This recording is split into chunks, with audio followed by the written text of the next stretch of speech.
penso que anem cada dia a més, no? Que és una fira que té èxit perquè és molt propera per la gent i la gent s'ho passa molt bé. Jo penso que tenim una oferta aquí que és una fira que no tenim que perdre.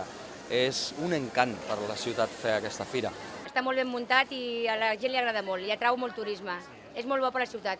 S'ha enfocat més a la degustació, al producte fàcil i de cara al turista.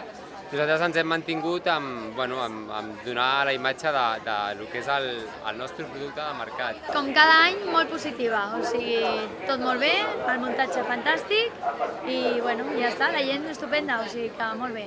Positiu, amb més informació de cara via internet i via multimèdia, que això ha estat bastant important de cara a la gent. Molt bona oportunitat per trobar clients nous de restauració com clients de carrer normal i corrent, sí, tant que sí. Molt bona oportunitat per fer clients. Aquest any, com tots els altres, veiem que hi ha molta gent estrangera, que això obre moltes portes amb el mercat europeu, inclús al Canadà, molta gent als Estats Units, al Brasil.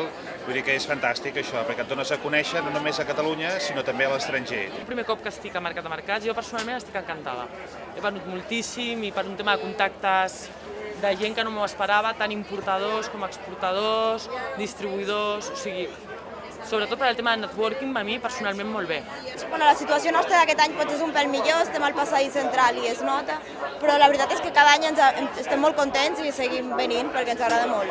Estem preparant saltejat de bolets amb mus de foie i ceba caramelitzada. Està fent un sol bestial, quasi no ha plogut, i la gent ha sortit, està ple de gom a gom. Estem encantades. Nosaltres no tindrem pa per tot el dia, no tindrem pa per tothom. Vinga.